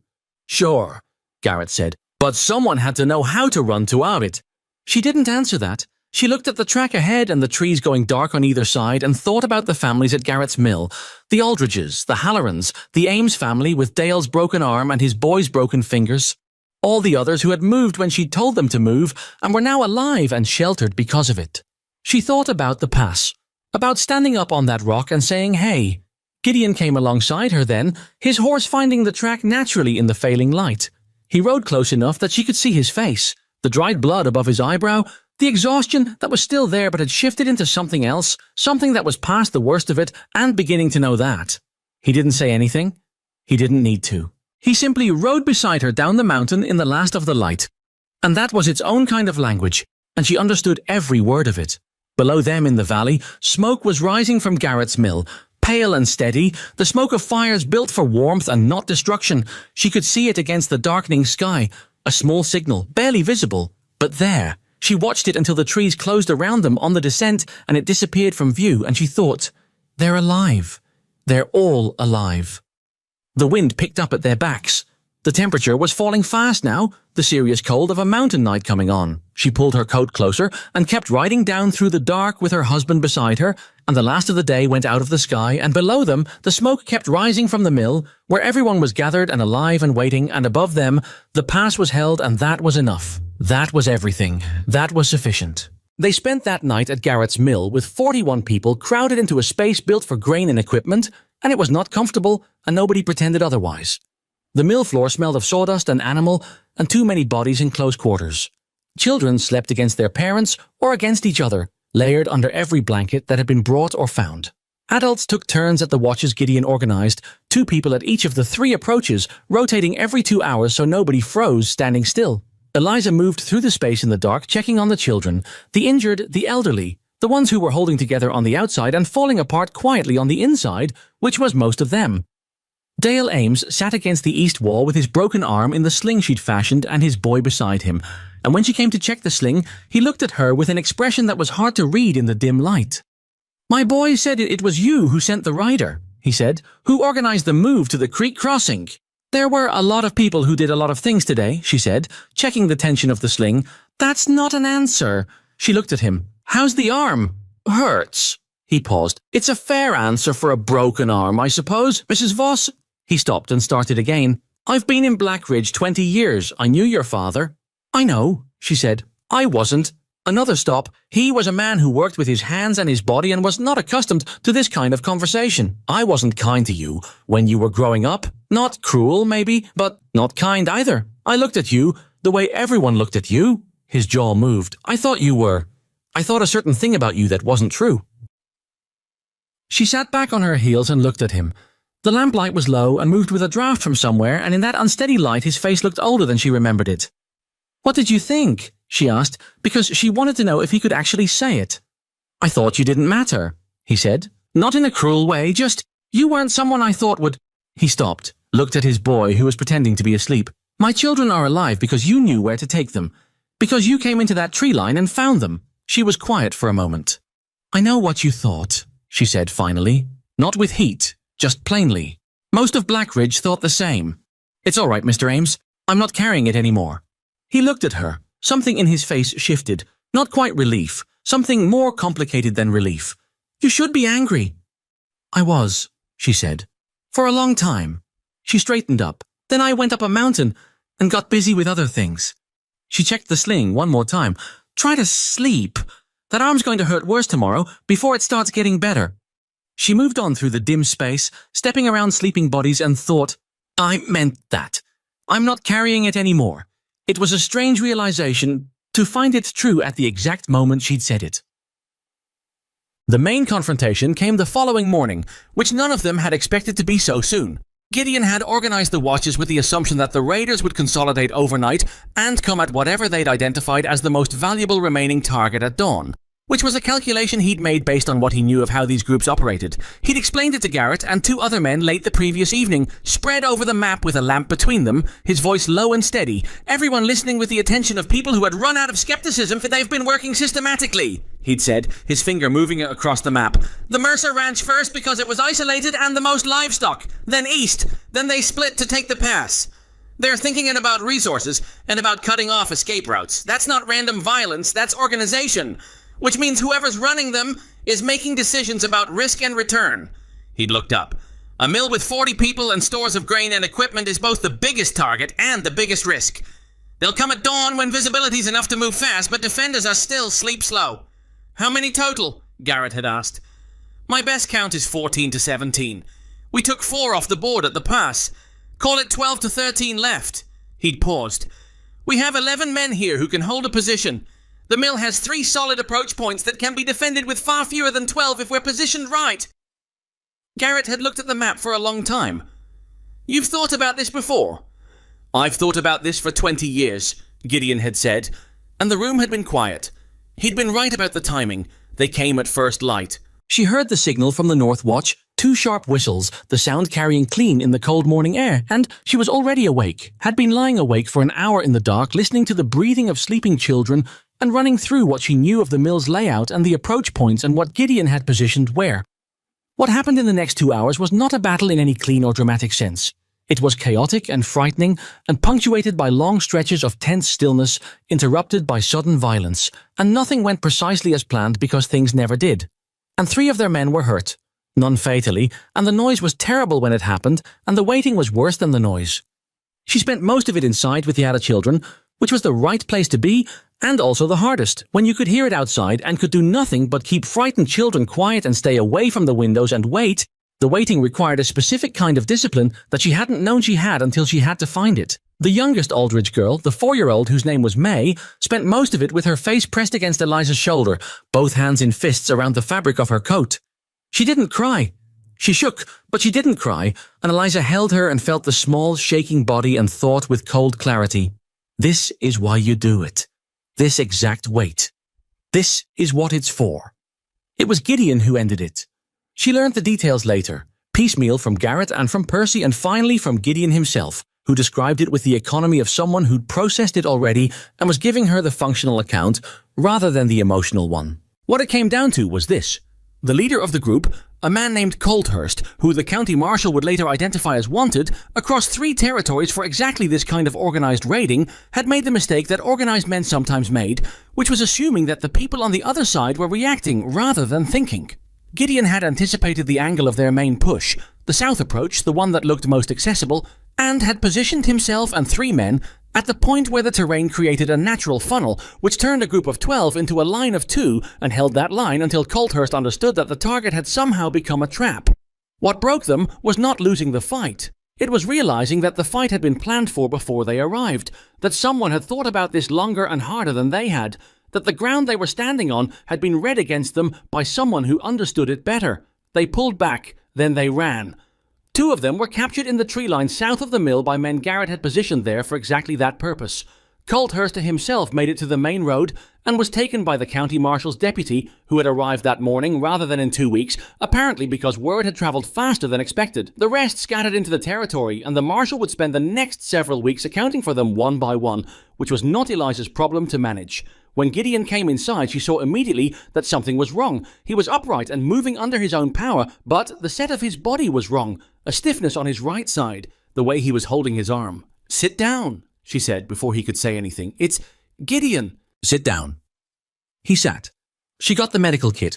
He'd taken a shot along the right side, and not through him. The ball had cut a long groove across his ribs and kept going, which was a matter of several inches making the difference between painful and fatal. The wound was bleeding steadily and would need cleaning and stitching and time, and he would not enjoy any part of what the next hour required. He sat still for all of it, which was either discipline or stubbornness or both. She worked steadily, her hands doing what they knew, and around them the mill was slowly coming back to life. Voices, the sounds of people moving, children's sounds transitioning from fearful quiet to ordinary noise, the specific relief of that transition. "You held the south approach," she said while she worked. "We held it. You figured out where they'd push. The terrain there funnels. It was always going to be the south approach if they came in force." He was looking straight ahead, jaw set against what she was doing. "I told Garrett 3 days ago when we were planning the positions." "He told me," she said. "He said you were right about everything." Gideon said nothing. "It saved all of them," she said. "What you built, what you planned, the caches let the families move. The pass position broke their ability to cut off the mountain. The south approach held." She pressed a cloth against the wound firmly enough that his breath went sharp. 20 years of people calling you mad, and all of it was right." "Some of it was right," he said tightly. "I made errors." "What errors?" "I didn't account for Colthurst's group specifically. I built for raiders as a general problem. These men were better organized than I'd planned for. The pass held by chance as much as planning." He paused. "If you hadn't come up that rock face—" "No, but I did. You didn't have to." "I know I didn't have to." She finished with the stitching and began wrapping it. "You'd have found another way." "Maybe." A pause. "Maybe not." She tied the wrap off and sat back and looked at him. He was pale under the weathering, which told her the wound was costing him more than he was showing, which was exactly what she'd expected. You need to rest, she said. There's still… Gideon. She held his eyes. The raiders are gone or caught. Garrett's people are handling the cleanup. The families are safe. She put her hand on his arm, the uninjured side. There is nothing right now that requires you to be upright. Lie down. He looked at her for a moment. Then, with the careful movement of a man respecting a wound that had his attention, he lay down on the blanket she pulled out, and she covered him, and he was asleep within 10 minutes, which told her how much the morning had cost him. She sat beside him for a while in the slowly brightening mill, listening to the sounds of 41 people returning to themselves. The days that followed were the hardest kind, not dramatic, not urgent, just the long work of aftermath. Burned homesteads to account for, livestock to recover from the territory or to accept as lost, families to house while the marshal completed his work, damage to tally, and begin thinking about how to rebuild. She was in the middle of all of it, which she hadn't planned, and which happened the way things happened when a situation required someone to organize it, and one person kept being the one who knew what needed organizing.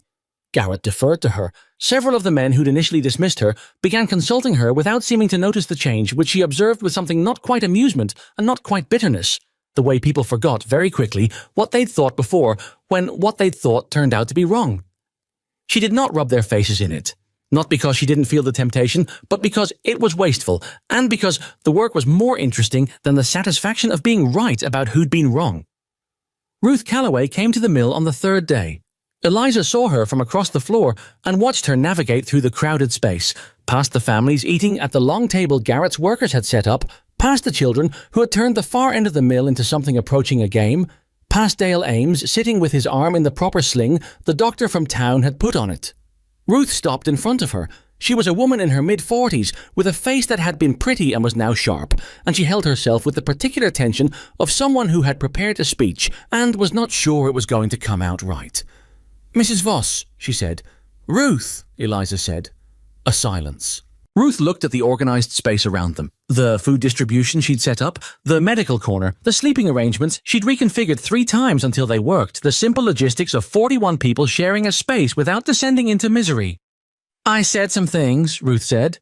"When you married, in the dry goods store." She paused. "You heard them." "Yes," Eliza said. "I heard them. I'd like to—" Ruth stopped. Started again. "I was wrong about you. I've been wrong about you for years. I don't expect you to.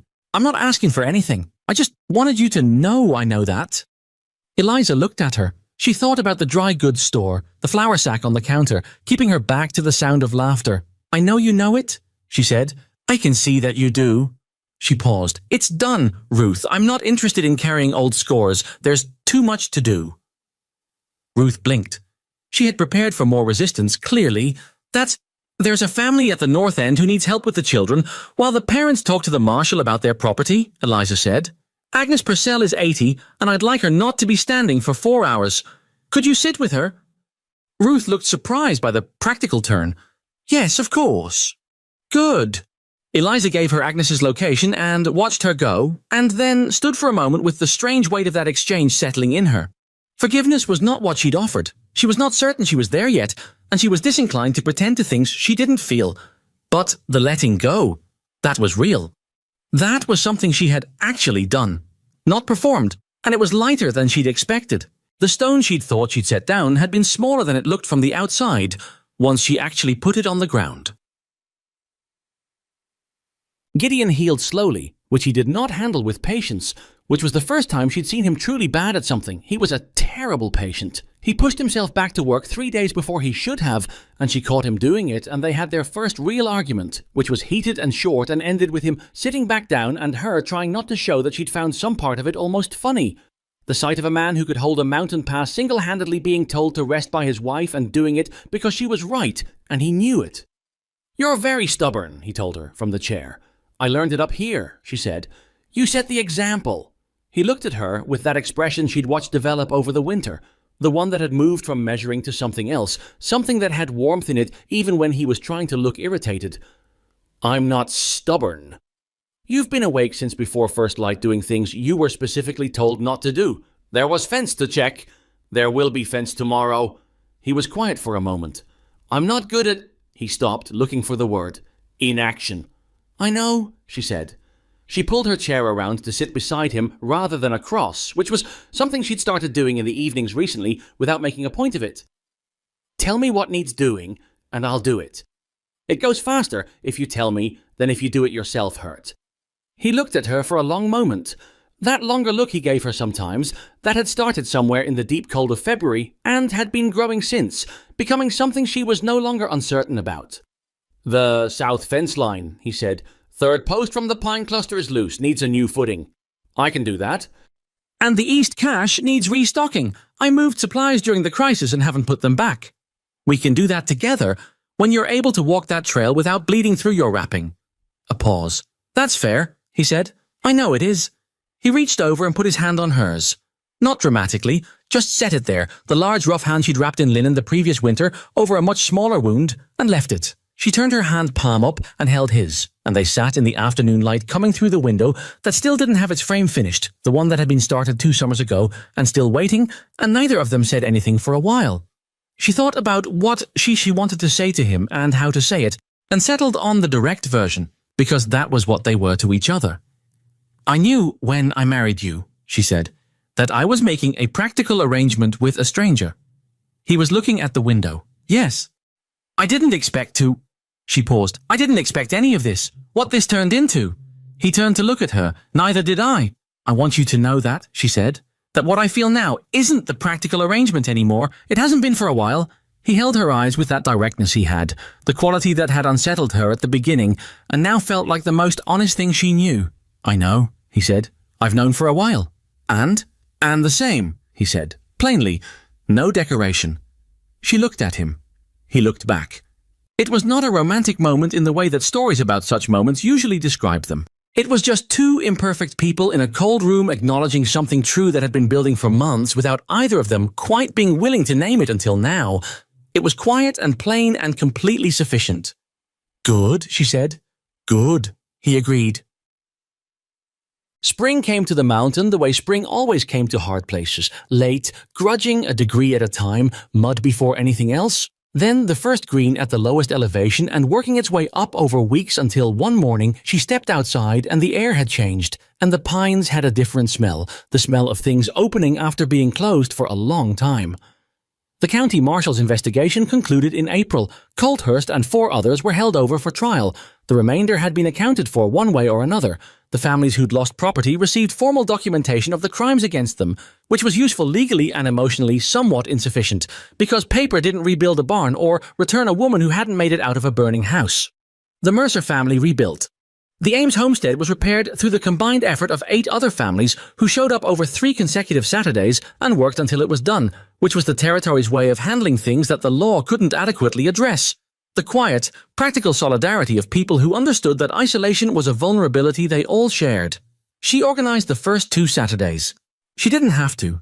People would have come anyway, but organizing it meant it was more efficient. And efficiency meant that a job that might have taken 5 Saturdays got done in 3.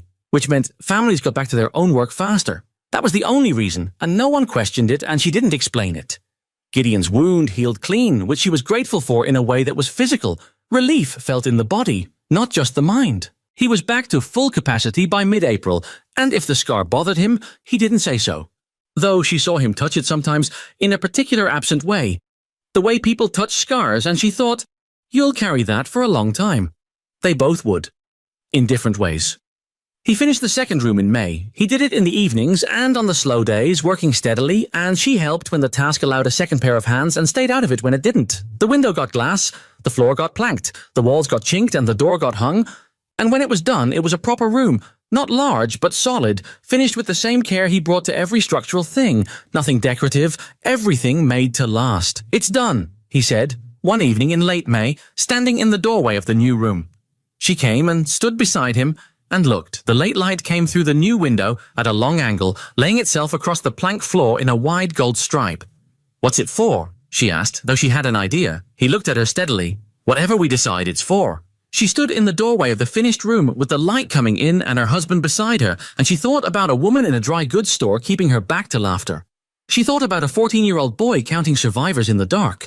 She thought about all the years both of them had spent being defined by what other people decided they were. She too heavy, too awkward, too little for a full life. He too strange, too solitary, too broken by what he'd seen to be trusted. She thought about what it had taken to stop living inside those definitions.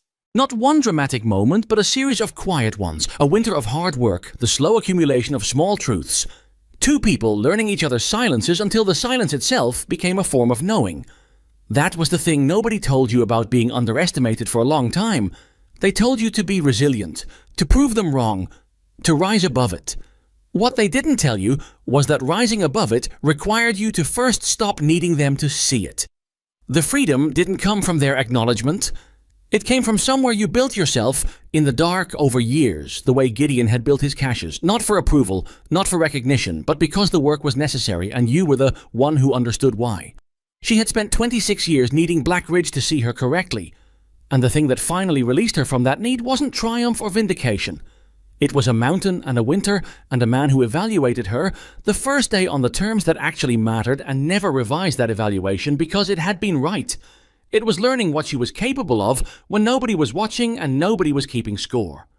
"I'd like a garden," she said, still looking at the room. "On the south side of the house, this spring. I've been thinking about where the soil is deep enough. There's a section east of the root cellar," he said. "I cleared some rock from there 2 summers ago thinking about it. Never got to it." She looked at him. "You were planning a garden?" "I was planning that someone might want one eventually." He said it without particular significance, but she felt the weight of it. The long-range thinking, the building for a future that at the time he couldn't have been certain would exist. "Show me the section," she said.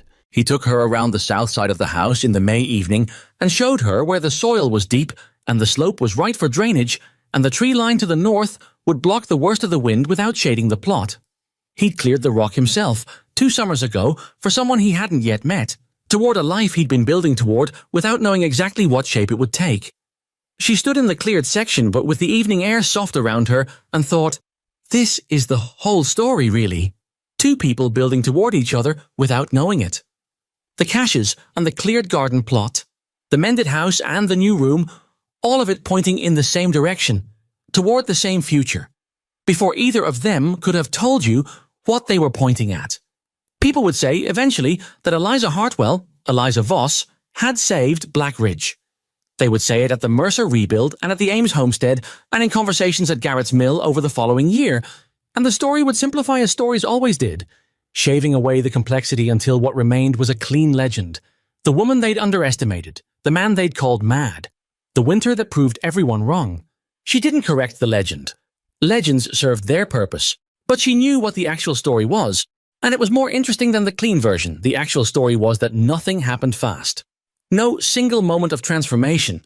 No day when she woke up certain and capable instead of uncertain and afraid. It was the daily choice to do the work that was in front of her. The barn in the morning dark, the medical kit on a cut hand, the map studied until she knew every route, the meeting where she stood up and said the thing that needed saying even with her voice wanting to shake. It was that, repeated, over and over, until the person doing it was someone she recognized as fully herself. The actual story was that being seen correctly by one person, at the right moment, had mattered enormously. Not because she needed validation, but because Gideon Voss had looked at her on the first day and evaluated her on the terms that were real, and something in her that had been braced against dismissal for 26 years had quietly, cautiously begun to put that weight down. And with the weight down, she'd had her hands free for other things. That was the lesson she would have given anyone who asked, though few did in those exact terms. That the people who diminish you are not the final authority on what you are. That the voice that counts most is the one that speaks from inside the work itself. The voice that says, when you've done something hard and real, yes, this is what you're capable of.